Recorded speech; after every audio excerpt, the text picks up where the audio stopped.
Good morning. I'm In-Kook Park. I'm the president of Korea Foundation for Advanced Studies, who monitored the session on China in transition. On my panel, two Chinese scholars participate, and two American scholars, and one from Japan, and one from Europe, and also one from Korea. So if I introduce them, on Park Tae-ho, former trade minister, and Professor Richard Cooper from Harvard University, and Michel Fouché, who has served as director for policy planning of the French government, and Jia Jingguo from Beijing University, and Chao Ida, vice president of Shanghai Development Research Foundation, and Yuichi Hosoya from Keio University, and also Douglas Paul, vice president of Carnegie Endowment. We have some discussion on China's internal situation since during the last 1 year.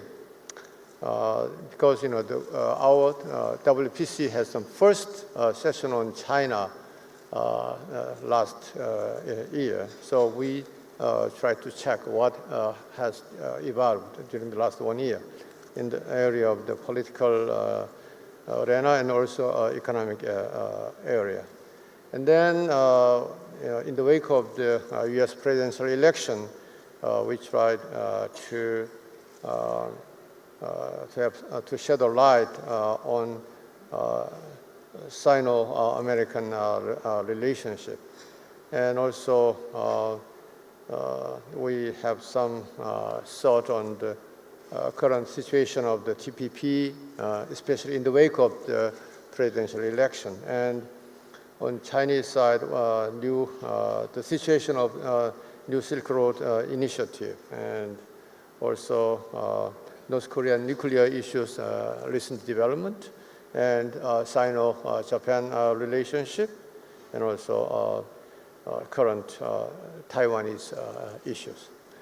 So, if I give some point, on what has been discussed, on first issues of the Chinese, internal issues on political issues, the sixth plenum communiques of Communist Party, Chinese Communist Party, in last October specified President Xi Jinping as the core of the party leadership.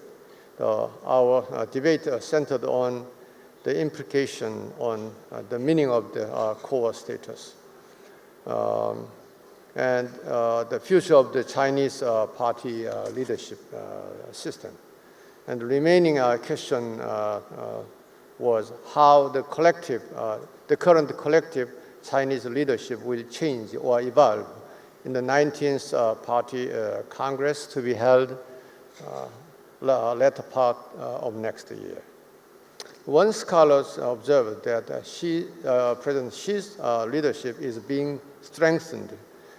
Being core means having more influence. It means that President Xi Jinping has the final say instead of just one vote among the 7 standing committee members up until now.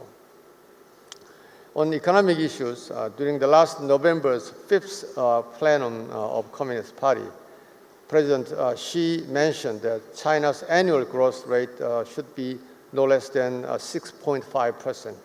Fortunately, during the last 3 quarters, China achieved 6.7% GDP growth. One Chinese scholar explained that China's economy's structural transition from export-oriented economy to domestic consumption-led economy has already begun to manifest.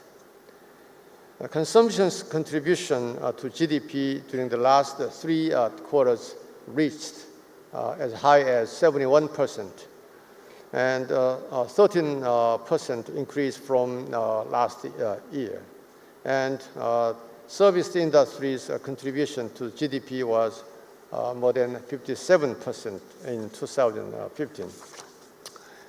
And innovation-driven economy is also growing. But there remains many challenges: how to deepen structural reform, how to prevent accumulation of the financial risk, how to carry internationalization of RMB while keeping exchange rate and capital flow less fluctuated. One panelist pointed out that the household consumption in China cannot be as high as 71% of GDP. He argued that figures includes public consumption, such as healthcare, pension, and education. Regarding this point, the Chinese panelists countered that the household consumption accounts for about 40%, and admitted that it will take some time for China to have more private consumption increase. Our audience commented that to have a real boost in consumption, the liberalization of credit is needed, which would means the losing power for Communist Chinese Party because credit is their instrument of policy. And renminbi entered. Last October, renminbi entered IMF SDR basket. But while China's share of the global trade is 16%, the actual transaction in renminbi is a little more than only 1%. To make RMB more internationalized, it was suggested that China should go through further domestic financial reform or liberalization and have more openness in domestic market. International community is concerned about when the reform will start in earnest. Next issue was Sino-American relationship. At this moment, the future of the Sino-American relations is uncertain and unpredictable, especially in the wake of US presidential election. The panelists agreed on the fact that the Paris Agreement, COP21 Paris Environmental Agreement was a monumental achievement which was achieved through the collaboration between US and China. But Mr. Trump has implied that US could withdraw from the Paris Agreement. The one panelist thought that Mr. Trump would not try to withdraw from it, but just ignore it. President-elect Trump has disavowed his previous remarks on several key international issues. Even though Mr. Trump said many harsh things about trade with foreign countries, especially China, including designating China as a currency manipulators, which got much support from the campaign domestically. But one US panelist pointed out that the issue is not new, more than 10 years old, and not much relevant to the present time. His other declarations, such as imposing high tariffs on or withdrawing from the WTO, will not be easy to implement because the China is protected by its membership within the WTO and possible fierce resistance from even his own Republican Party. It was mentioned that there are some points where Trump's policy will be favorable to China. First, as TPP is sometimes seen as an anti-China coalition of agreement, the Trump's the assertion to throw off the TPP might work favorably for China. Second, if the U.S. decides to nullify NAFTA, it will benefit China by making Mexican goods less competitive.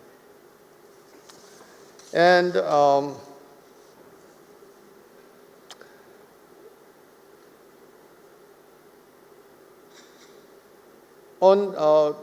President-elect Trump's implication of the possibility of the Japan and Korea's going nuclear, despite his recent denials, there has been some residual concern of the cascade or chain reaction of going nuclear in Northeast Asia.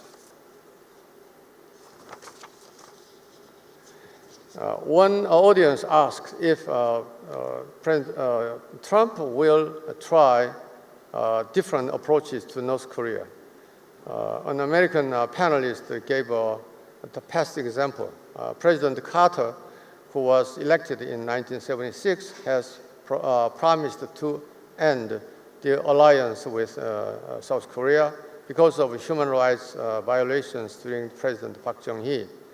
But Assistant Secretary Richard Holbrooke persuaded President Carter not to withdraw U.S. troops from South Korea. Similarly, the panelists noted the coming administration will also be briefed by the competent foreign policy expert, which will help Mr. Trump to have a more balanced view. On South China Sea issues, last July, the Permanent Court of Arbitration gave one side victory to the Philippines. As a result, the 9-dash line or U-shaped line's legal base was seriously challenged. Philippine President Duterte announced separation from U.S., however, and the new special relationship with China. Moderates raised a question after Duterte's assertion, will other ASEAN neighbors follow suit? One panelist thought that for now, the tension in the South China Sea seems to be relatively stabilizing. And another panelist perceived that the South perceived the South China Sea dispute as a contradiction between China's global and regional interest. On the question of why China is not specifying the 9-dash line, the one Chinese panelist explained as follows. China has sovereignty over territories adjacent to it and EEZs, according to UNCLOS. But the Chinese government has never officially claimed that the waters within the 9-dash line belong to China. He added that even though China has been pushed to clarify the 9-dash line, the timing is not so good for China because Chinese people are still quite emotional about historical humiliation. To this, one panelist counter-argued that the Chinese government is actually feeding the public sentiment of humiliation by public education. He emphasized that education policy on history is also foreign policies.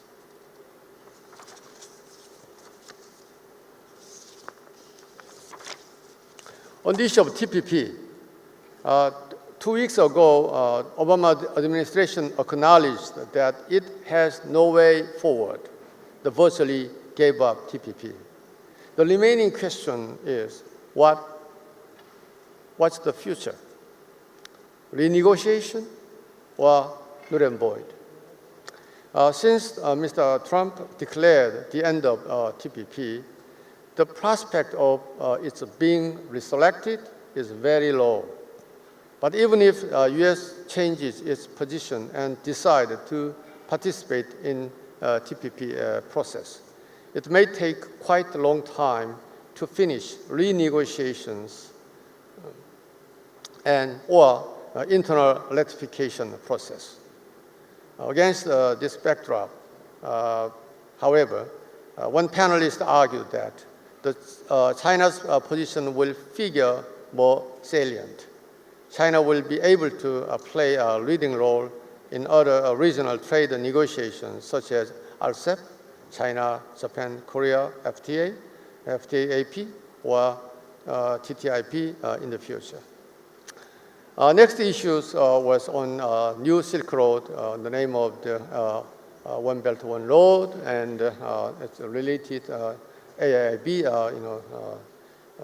establishment.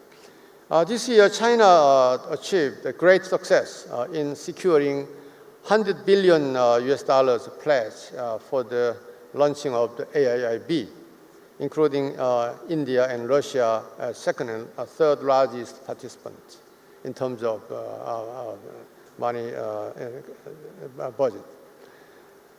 But the total amount accounts for only 1/10 of the total budget needed for completion of the One Belt, One Road project. How will China bridge the gap?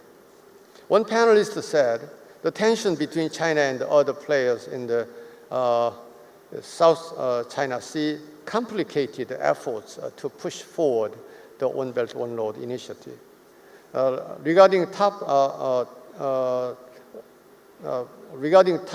Trump's advisors' comment that not joining AIIB was a strategic mistake of Obama administration. In this regard, one U.S. panelist agreed to such point.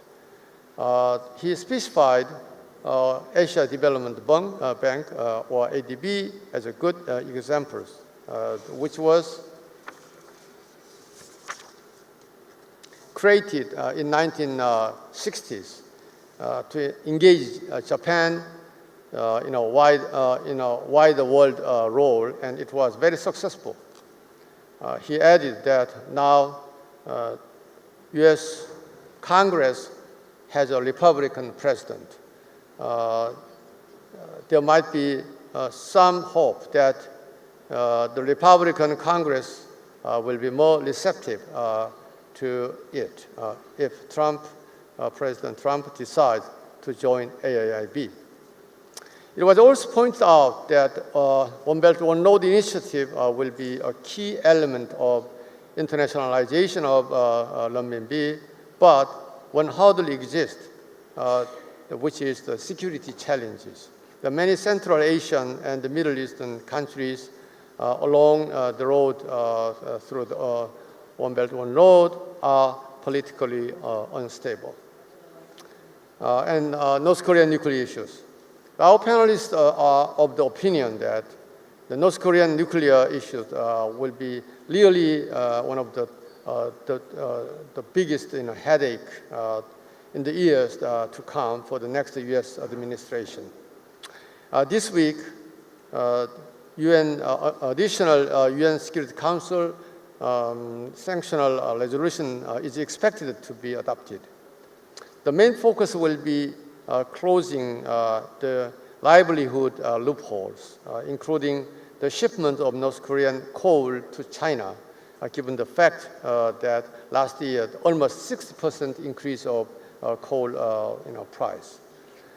President-elect Trump has attributed North Korean nuclear problems to China's inaction and said that the solution will be also through China. If I quote what he said, North Korean nuke problem is through China. Because of China, everything is China, unquote. If China wouldn't fundamentally change its current position of prioritizing peace and security of Korean Peninsula over denuclearization, the North Korean nuclear issue will be more complicated in the coming years. It was also pointed out that if nuclear freeze becomes the starting point for future negotiation with North Korea, instead of denuclearization of the up until now, North Korea might have some misunderstanding that it virtually got de facto nuclear status, which might trigger chain reaction of going nuclear in Northeast Asia. It was added that North Korea's missile program is also a very big concern that should not be disregarded. On the Sino-Japanese relations, in the East China Sea, not South China Sea, the tensions are still there, but both President Xi and Prime Minister Abe managed to keep the flame low. One Japanese panelist viewed that even though Prime Minister Abe was often portrayed as dangerous or revisionist figures, but Japan's under Prime Minister Abe managed to have stable Sino-Japanese relations through pragmatic approaches. As examples, during the his 2006 and 2007 term, Prime Minister Abe played a key role in improving ties with China. After he took his office, he visited China first before visiting the United States, and also established mutually beneficial relationship based on common strategic interest. I have, last but not least, I have the remaining very important issue, that is Taiwan issues, but given the time constraint, I have make full stop here. Thank you.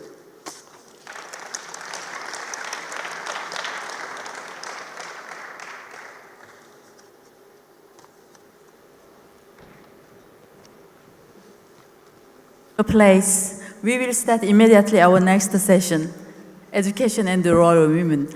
Mona, please.